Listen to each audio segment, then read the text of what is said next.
Today is. Today is good. Today it is good. Today it is good to be. Today it is good to be together. Come, let us worship. We light our chalice today to greet winter and welcome the sunshine. I invite you to rise as you are able and join in our opening hymn, number 6 in the book, Just as Long as I Have Breath.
I will add my good morning and welcome to this place that says yes to love. My name is Keith Arnold. I'm your Director of Music and Arts, and this morning, your worship associate. My pronouns are he, him, and his. We gather at All Souls in person or on Zoom, accepting one another and ourselves as we are today, where we greet and embrace all gender identities, sexual orientations, abilities, ages, race, creed, and religions, where all people are welcome at this table of love and fellowship. We gather to celebrate our successes with one another or seek comfort when in pain. We gather to be present with ourselves on this day that has been given to us. If this is your first time or you still feel new here, I invite you to raise your hand or let folks know in the Zoom chat so we can give you a proper All Souls welcome. Are there any newcomers today? Welcome.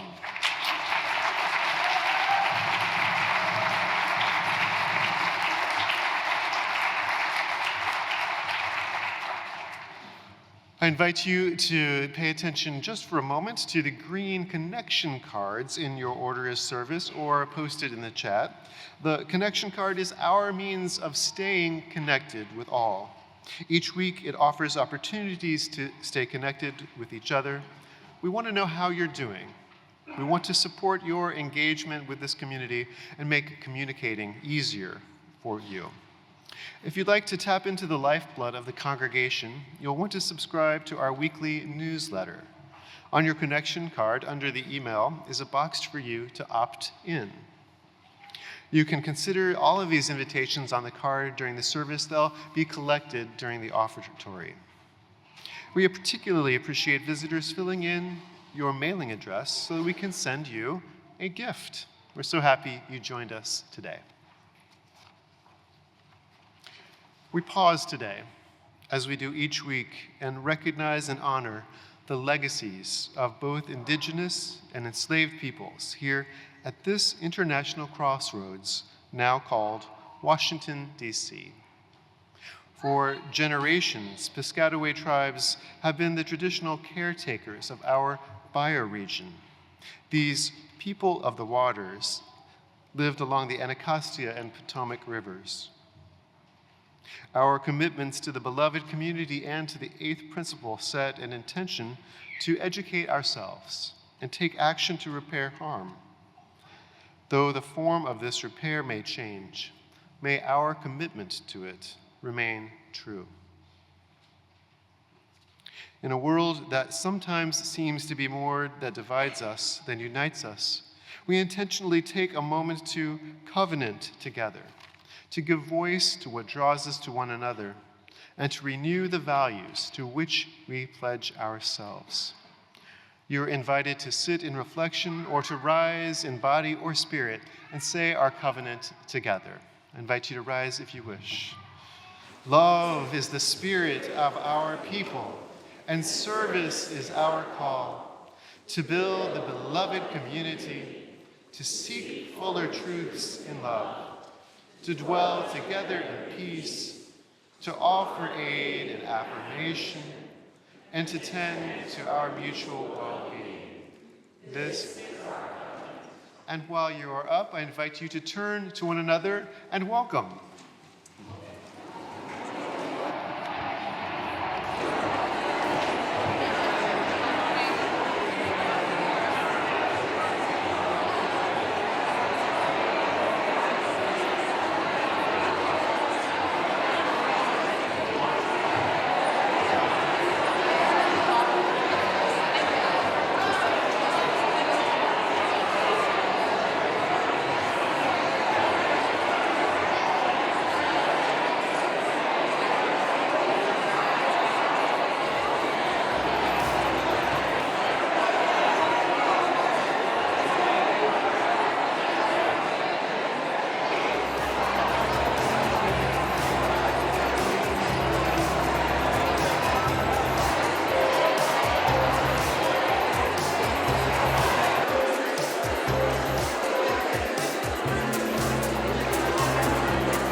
Circle of life? Yeah. Okay. Here we go. 3, and.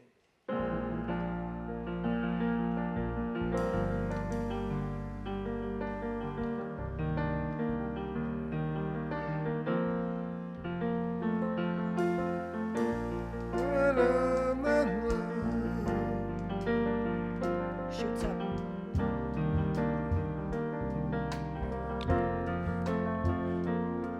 In the day we arrived on the planet, and blinking stepped into the sun. There's more to be seen than can ever be seen, more to do than can ever be done. Some people didn't eat or be eaten. Some say live and let live. But all must agree as they join the stampede, you must never take more than you give. In the circle of life, it's the wheel of fortune, till we find our way. It's a bed of hope, till we find our way. In the path unwinding,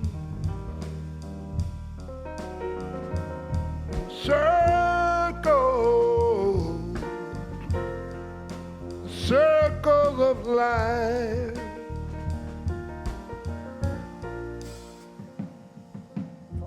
Some to fall by the wayside, and some not to reach for the stars. Some have to deal with our troubles, and some have to live with the scars. There's far too much to take in here, more to do than ever be done. With the sapphire sky and the sun rolling high, let's forget ever will be in the circle of life, in the wheel of fortune, till we find our way. In the band of hope, yeah, we find our way. In the path unwinding,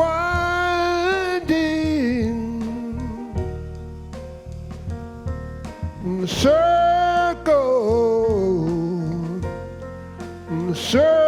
of life, is a wheel of fortune, till we find our way. It's a land of hope. We find our way in the path unwinding, in the circle of life.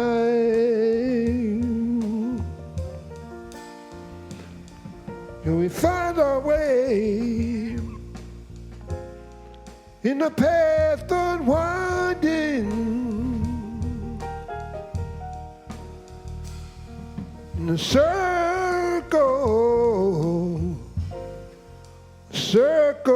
of life.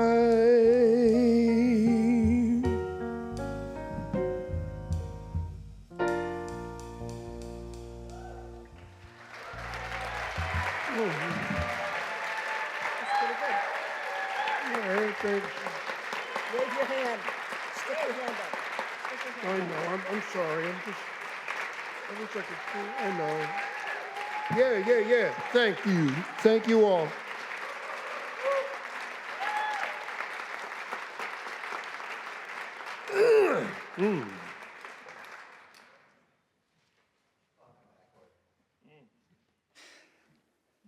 I invite any children who are present to come join me for our time for all ages. Come have a seat here if you like. You can stay with whoever you're with if you want, and it's also fun to come forward. You have a nice view up here. Not just of me, I mean, it's just like pretty up here, not.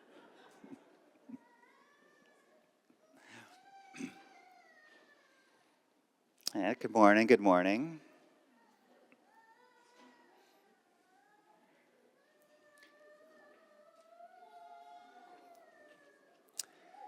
Thank you, thank you. So today is the first day of something. Does anyone know what today the first day is of?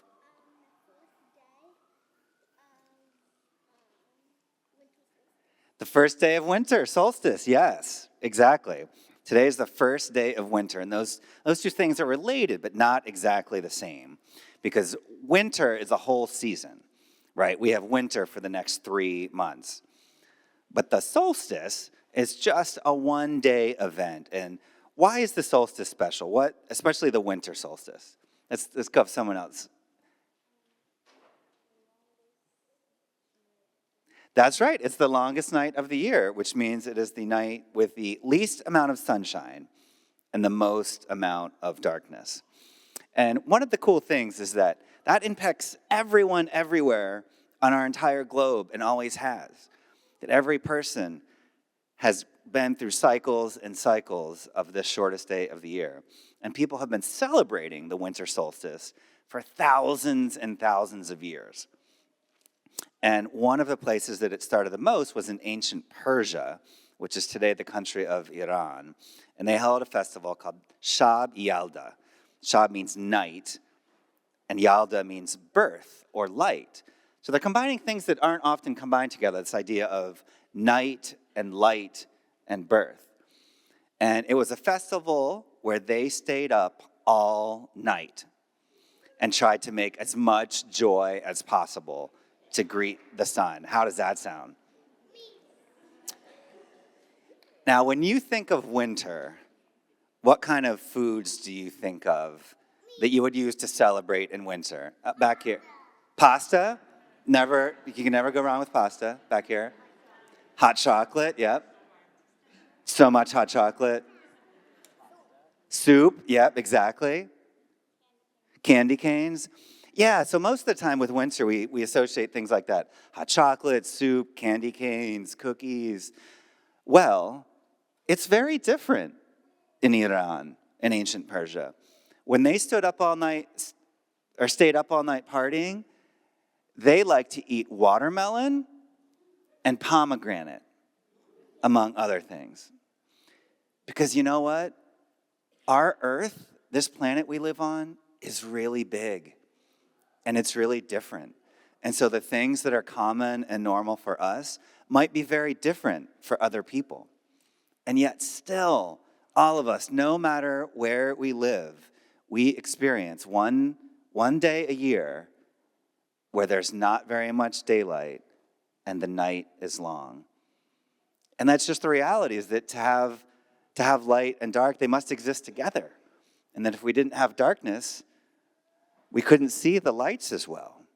Candles wouldn't look as pretty. Fires wouldn't look as pretty. The lights we see in the world wouldn't look as pretty. But you know what's nice to have in addition to the dark? Sunshine. And where we live, the first day of winter means it's going to be cold. But because of also where we live and the solstice, it means that we get more sunshine too. So we get both. We get more cold, but we get more sunshine. All right, now I have one final question for you. Who would like to see some snow this winter? Yep. All right, you folks too. Who's on pro snow team? All right. Who would prefer not to see snow? All right. I'm sorry, y'all, but the pro snow team carries the day. Well, tell you what, y'all, I can't promise you snow. That's not in my power. But I can promise you that from now until midsummer, every day you get a little bit more sunshine. And that's something that we can all celebrate, whether it snows or not. So thank you for being here. We're going to sing you out to your classes now to Sia Hamba. Yeah, exactly.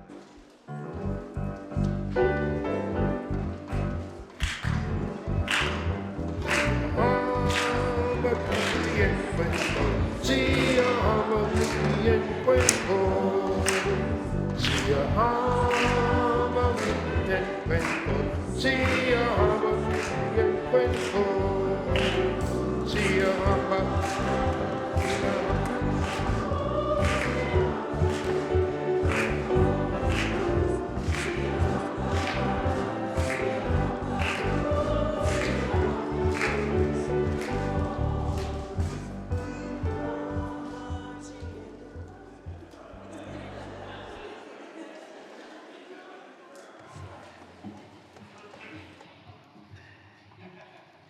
Good morning. My name is Tracy Hughes Trotter. My pronouns are she, her. I am a seminarian and the executive director here at All Souls Church, and I'm so delighted to serve this congregation. And I have the pleasure of being your liturgist today. We have a few announcements to share. You may want to pull out, again, your connection card. As you hear of any upcoming opportunity, you can express your interest with the check mark on the card. You can also share how you are doing and ask for congregational or pastoral care. We hope that you can join us on Christmas Eve. There will be services at 7 p.m. and 10 p.m.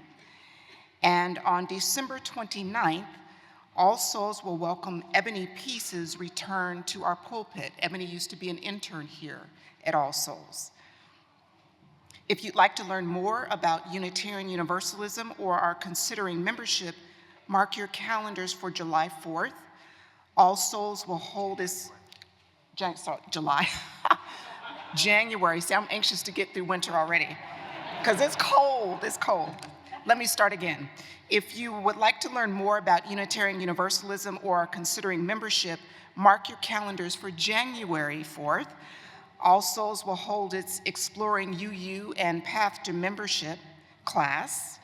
Please go to the All Souls website to register by January 2nd. A Side with Love t-shirt would make a great holiday gift. They're available in Pierce Hall after the service today, or you can purchase them on the All Souls website. Turning now to the joys and concerns of our congregation. We celebrate the victory that is Gordon Kent. Gordon, welcome back.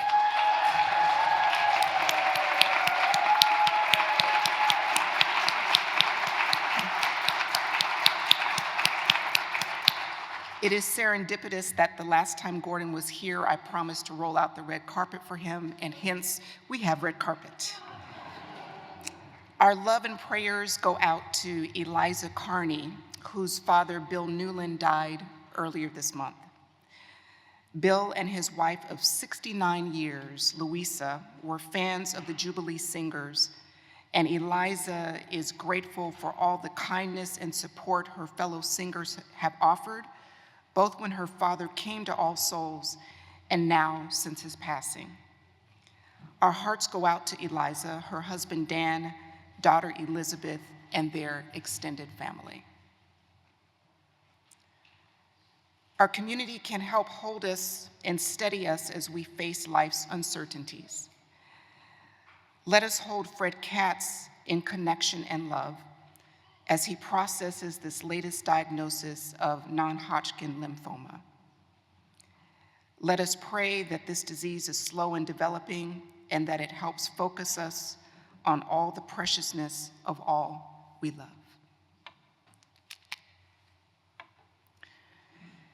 Please keep Erica Landberg and her husband Jim in your prayers. Jim, who has Parkinson's disease, is in the hospital because of shortness of breath. He's hoping to return home next week. And now I invite you to lift up the names of those you are carrying in your hearts today. You may speak them aloud or enter them in the chat if you're on Zoom.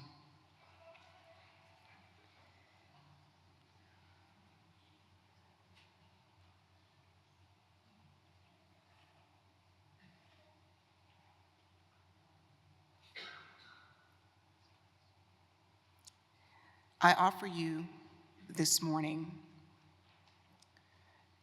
a reading as a prayer. It's called Making Room for All That Is by Lynn Cox.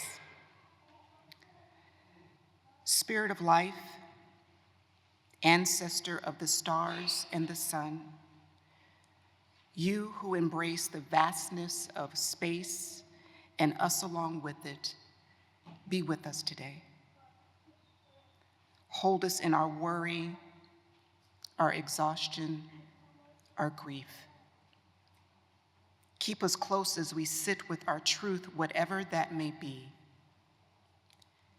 Lead us to rest in the quiet, to find solace and renewal in this time of shifting light and dark. You whose arms open with the spinning galaxies, help us to make room, as you do, for all that is. Open our hearts to our loved ones, our neighbors, the beings with whom we share this planet. Lead us to reach out to others in compassion. Turn us toward one another in mercy, right relationship, and reconciliation. You who have seen the rising and the setting of suns, of seasons, of civilizations, remind us of all that we have learned from the history of the world and from our own histories. Give us the courage to face our mistakes and to repair them whenever possible. Help us to understand our interdependence, our gravitational relatedness with all of the other spinning lives around us, and lead us to treat those relationships with care. In this space, filled with the people among us who shine like stars, this space filled with the sparkle of love and care, we give thanks for this moment to be together. May our senses be open to the beauty of this day, this season, this world. Amen.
So 2 weeks ago, Reverend Anastasia announced that my title was changing from Minister of Social Justice to Minister of Spiritual Growth and Justice, which is basically recognizing what my portfolio has been for the last couple years.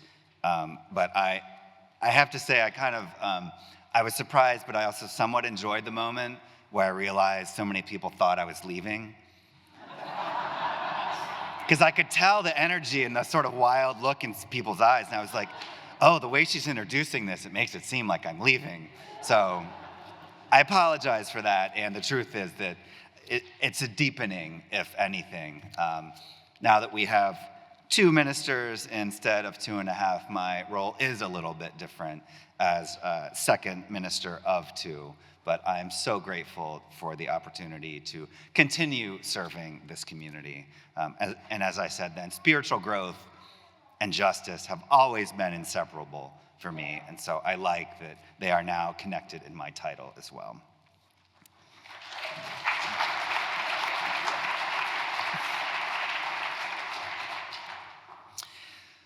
So in early September, I went to Pennsylvania for some UU the Vote events. That is our National Unitarian Universalist Voter Mobilization Campaign. There's a Friday evening program at the First Unitarian Church of Philadelphia, where All Souls' former intern, Reverend Abby Tennis, is the minister. Abby helped to start our monthly Vespers service and is thrilled that they continue and sends greetings. Anyhow, in a panel discussion about democracy and the election, one of the speakers, I honestly don't remember which one, talked about how every day, every single day, is brand new. That we're actually doing everything we're doing for the first time.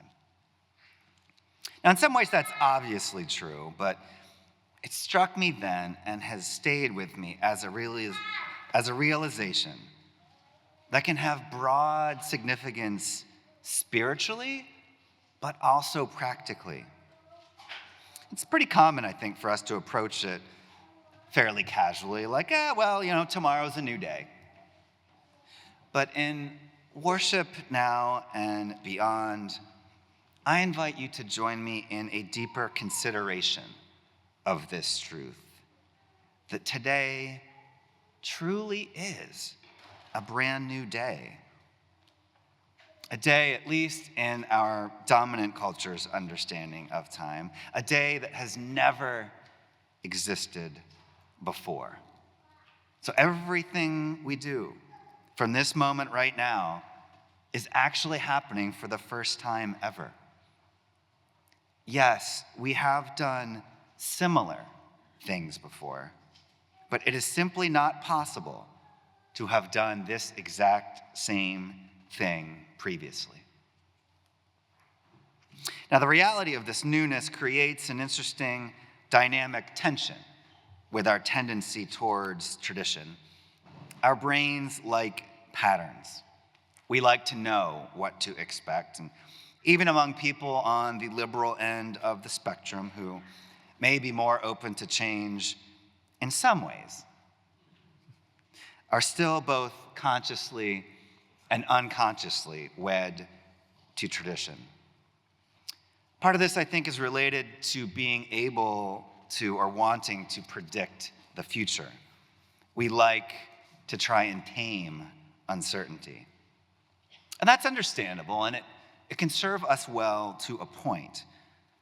But it can also deny us access to different choices and to new possibilities, especially at a moment in our country that can feel very disempowering. I want to consider leaning into newness, how leaning into the unknown can be a source of power. Here's part 1 of a story. I shared it during a sermon once previously in 2018, so I think it's fair to come back to it, and anyone who remembers how it ends gets a gold star.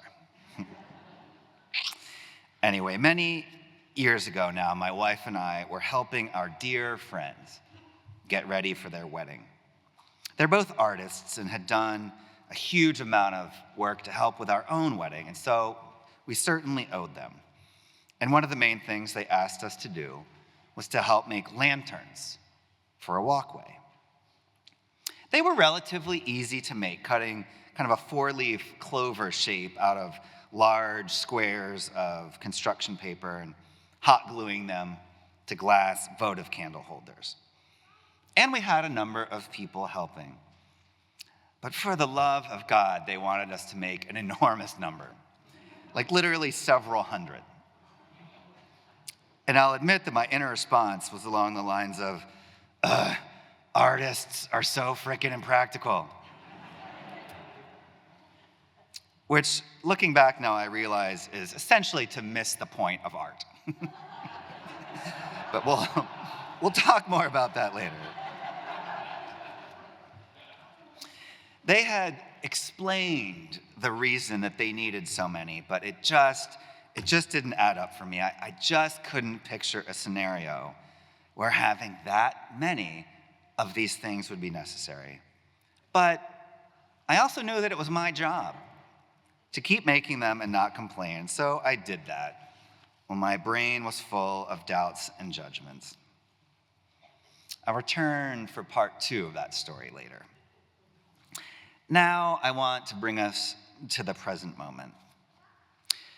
Now, in general, when we're struggling as individuals or as individual families for whatever reason, we can get support from other individuals or other families who are not struggling. At times when some of us are experiencing significant challenges and feel depleted, others in our community are not. So the downswings and the upswings kind of balance out, with people getting care when they need it, offering care when they can.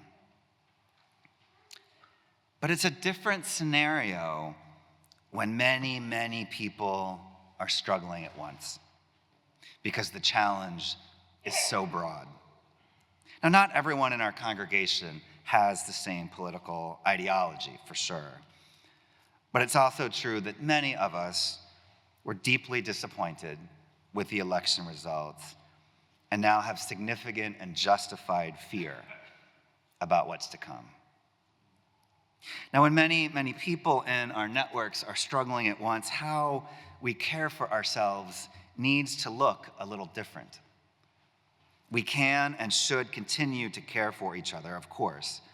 That's always going to be a basic building block of congregational life, ideally human community as well. However, it's also going to be very helpful for everyone if we can draw on some other resources as well. One vast resource that is available to all of us, sorry, my papers are falling here in an unusual way, is nature. Now, for some Unitarian Universalists, nature is absolutely central to their spirituality, so there's probably never a time that these folks are disconnected from the respite and renewal that our natural world has to offer. But I suspect that all the rest of us can appreciate nature in at least some ways, but we might need to do a little more work for it to be a source of spiritual sustenance for us. And even for those of you who don't particularly like nature, or who don't like to go outside or have mobility limitations, there are ways to access nature looking outside through plants, through pets, even through TV and the internet.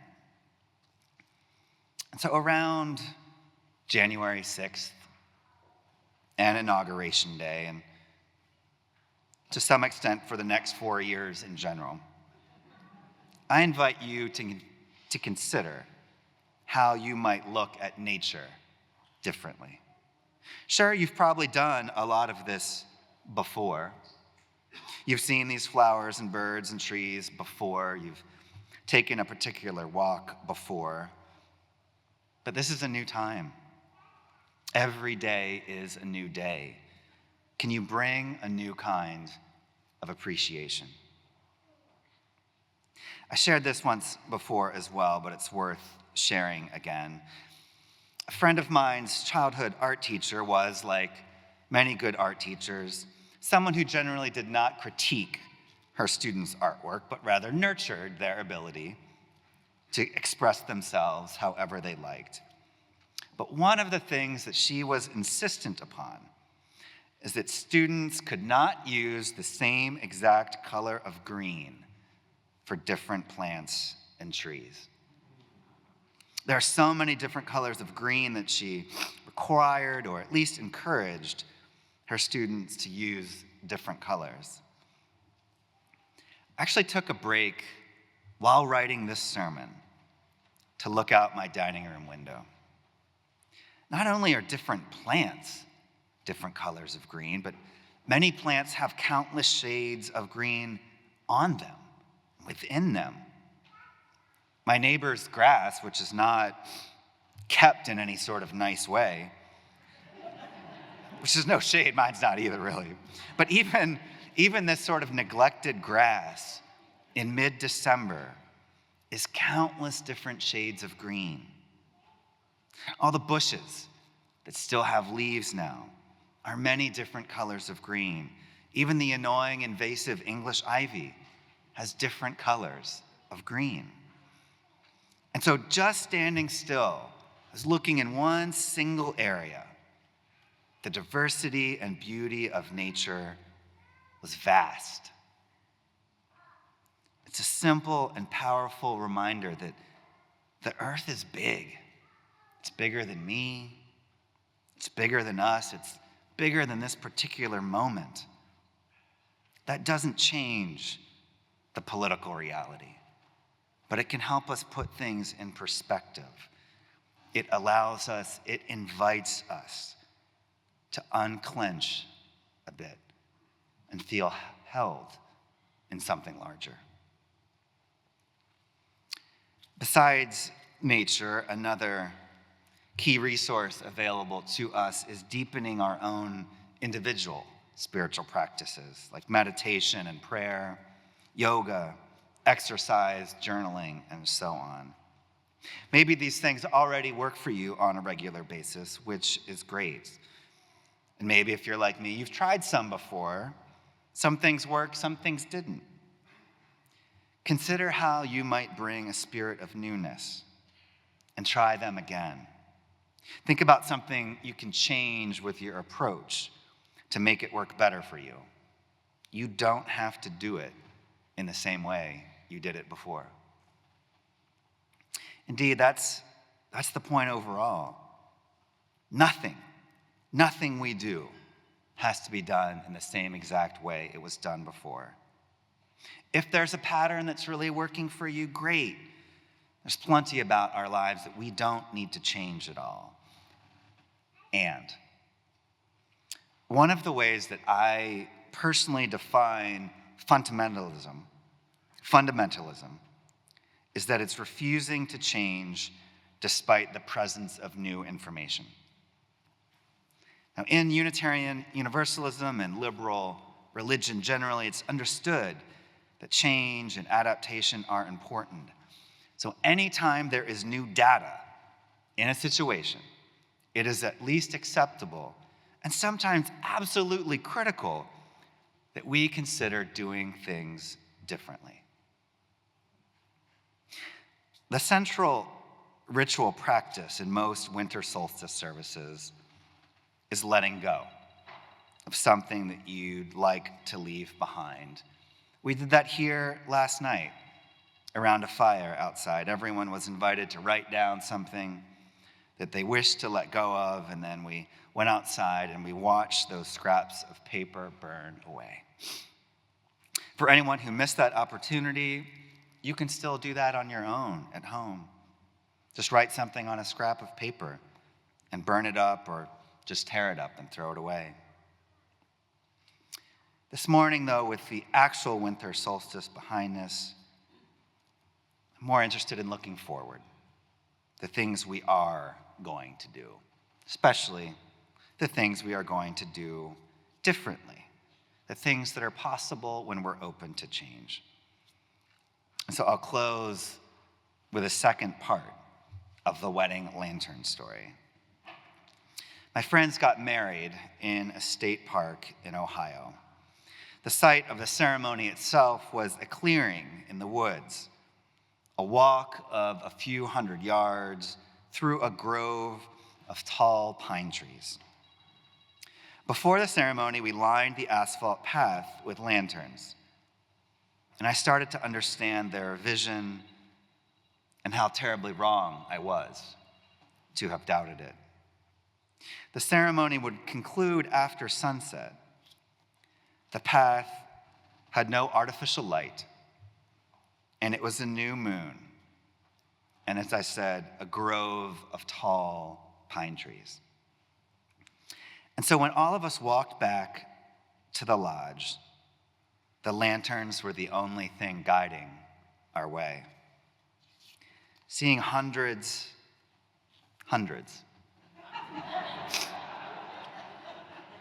of tiny flickering candles illuminating that winding path through a pitch black forest is absolutely one of the most beautiful things I've ever seen in my life.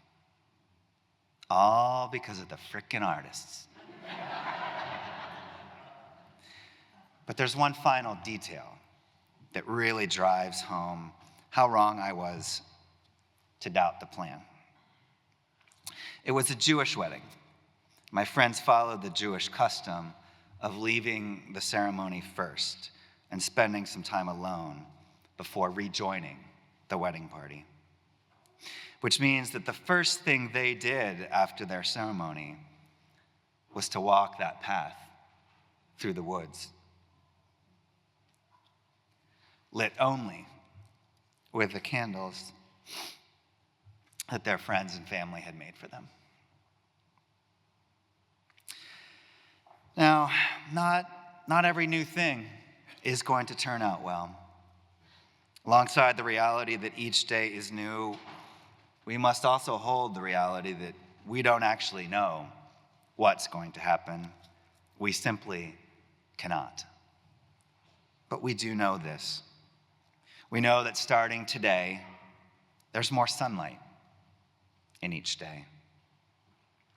We know that from now until midsummer, the sun shines a little more. And we know that each new day has never, ever existed before. And what we do with it is up to us. Amen.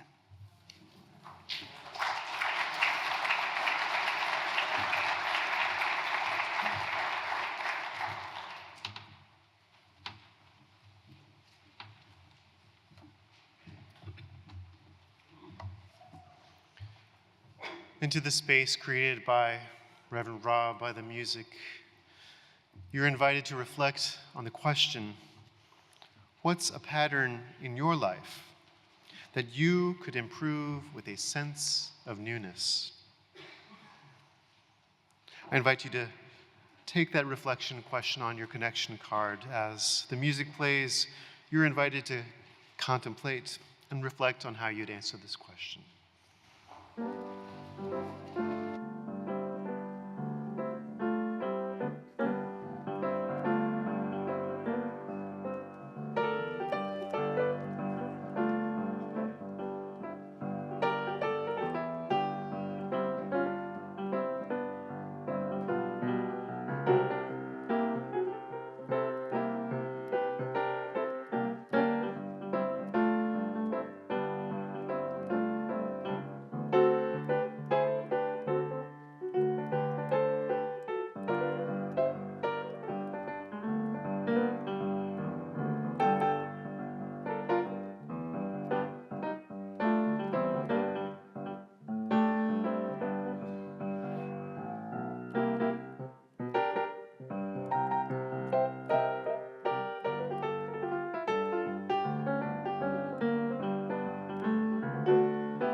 One Sunday morning, 6 or 7 years ago, I was standing in the lobby of the church that I was then serving.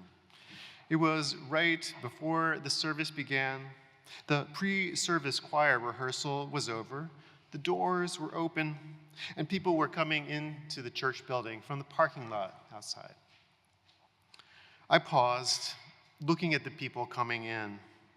Some were entering leisurely, greeting one another. Others a bit hurried. Others were newcomers entering the space for the first time. Others I had seen for many years and knew well. Stopping and taking in that moment, the idea came to me.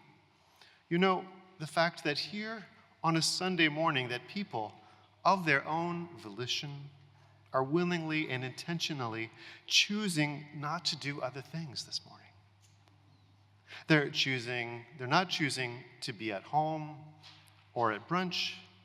They're not outside taking a Sunday morning hike. They're not at home reading the New York Times, the Washington Post.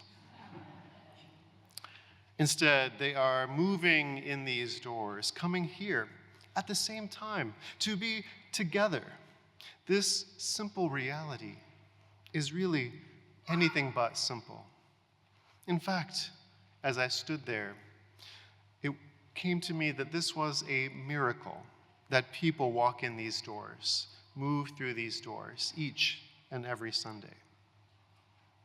A couple of years later, during the COVID shutdowns, there was a reckoning of how much of a miracle it really was.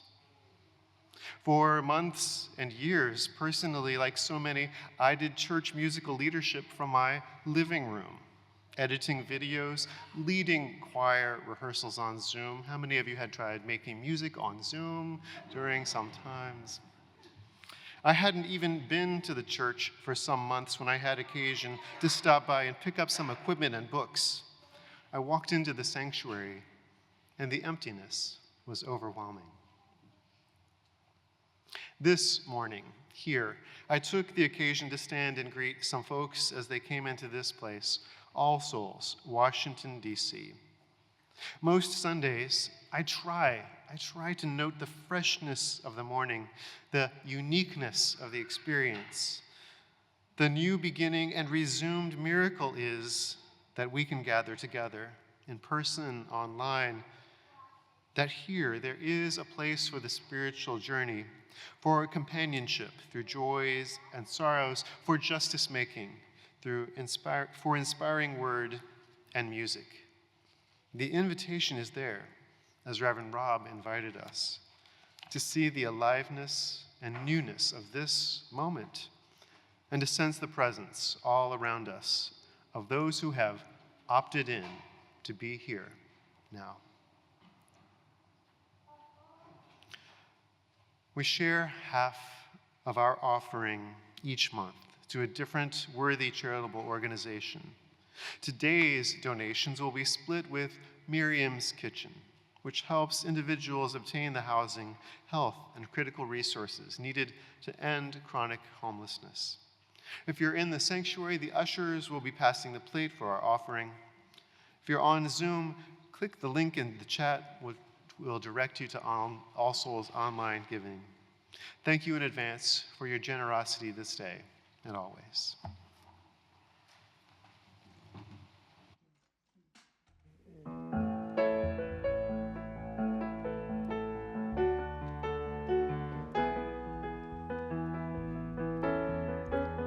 Little darling, it seems that time is slowly melting. Little darling, it seems like years since you've been here. Here comes the sun, doo-doo-doo-doo. Here comes the sun, I say it's all right.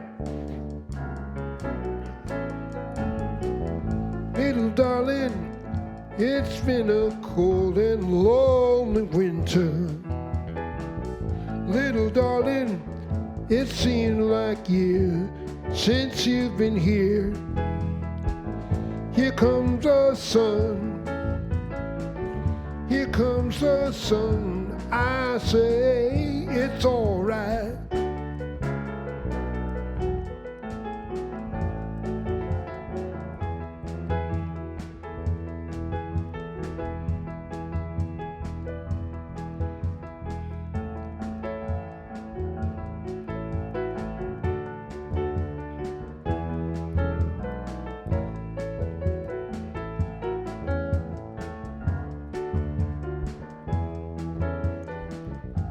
comes the sun, doo-doo-doo-doo.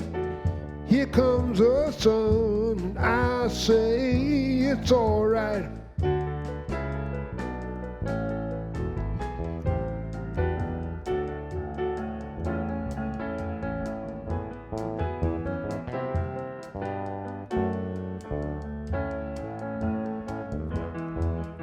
Sun, sun, sun, here it comes. Sun, sun, sun, here we come.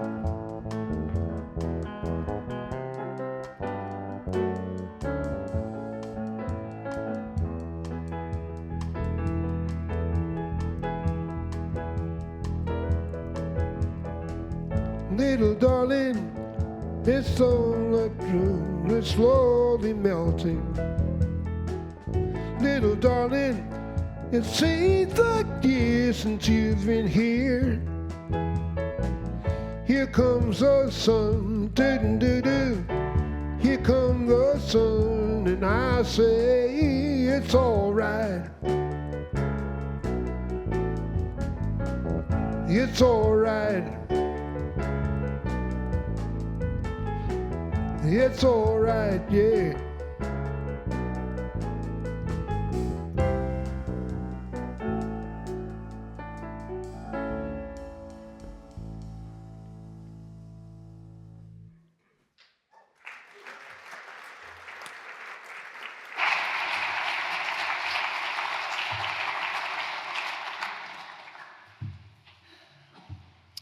Our benediction today is from a great inspiration that we lost recently.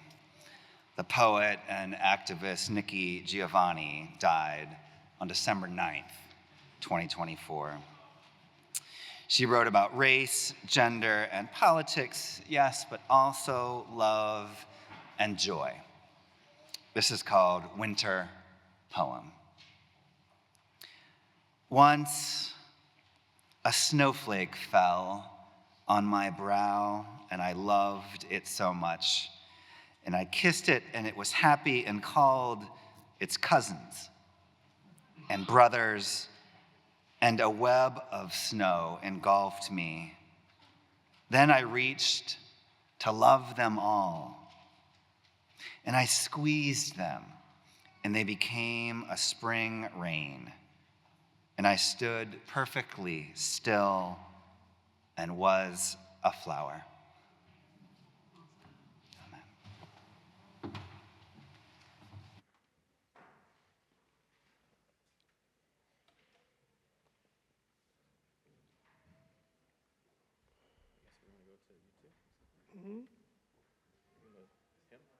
That's a lot of mine. Okay, there we go. Yes. This is a lot of mine. Yeah, go ahead. No. So I got a little ahead of you there, didn't I? Remember that newness I talked about? Yep. Yep. Sorry. Please rise as you are able and join in our closing hymn, This Little Light of Mine.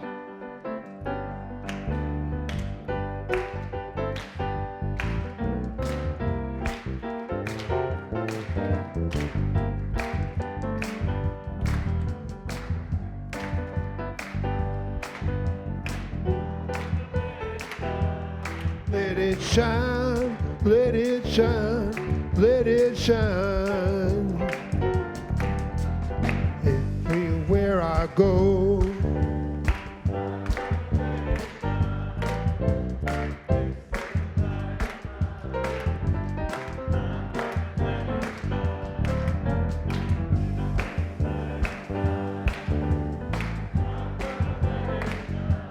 Let it shine, let it shine, let it shine. Everywhere I go, oh, let it shine. Everywhere I go, I'm gonna let it shine.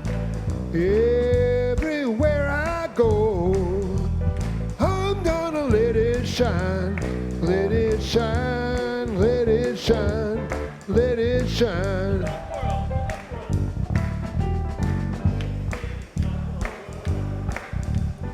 I'm gonna let it shine.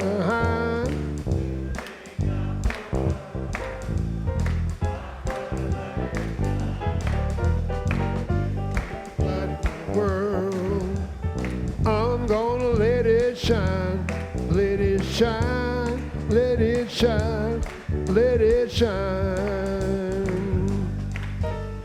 This little light of mine, last time, I'm gonna let it shine. This little light of mine, I'm gonna let it shine. This little light of mine, I'm gonna let it shine. Let it shine, let it shine, let it shine.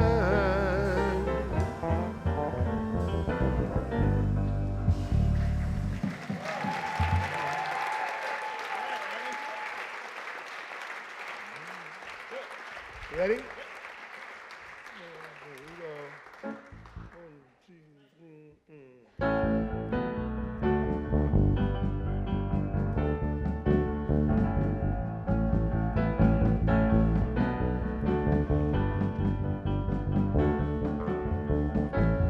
The heart is a blue. She's struggling to the solid ground. There's no room. No place to rent in this town. You're out of luck. And the reason you had to glue is roots it stuck. You're not moving anywhere. You thought you'd find a friend. And one good trip you leave this place to the end.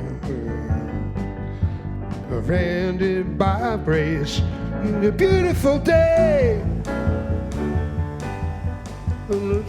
Inside the feeling, beautiful day.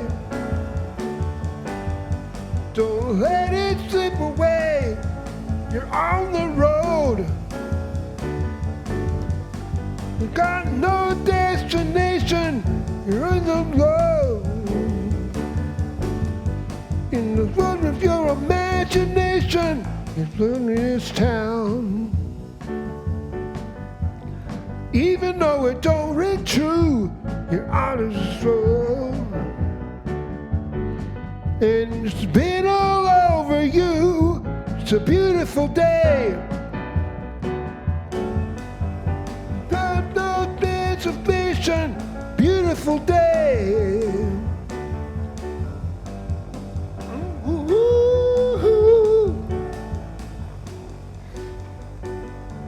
Touch me, take me to better place. I can't hear you, don't worry. It wants inside me, this time in front of you. Hear the birds driven by clouds, see the tuna fleets running up and out. Hear the birds driven by clouds, see the oil fields at first light in.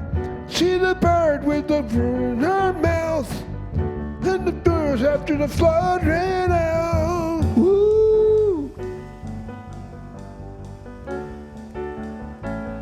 It's a beautiful day. Don't let it get away. It's a beautiful day. Woo! Touch me.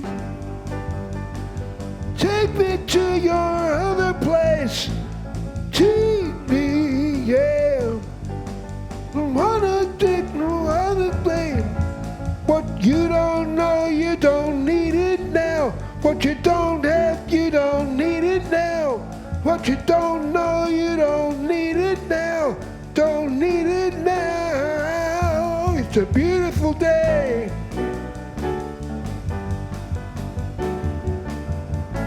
Here we go, Lucky.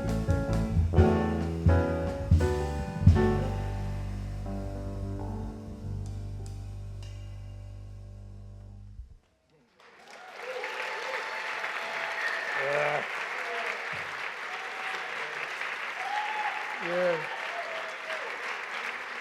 Hey, hey.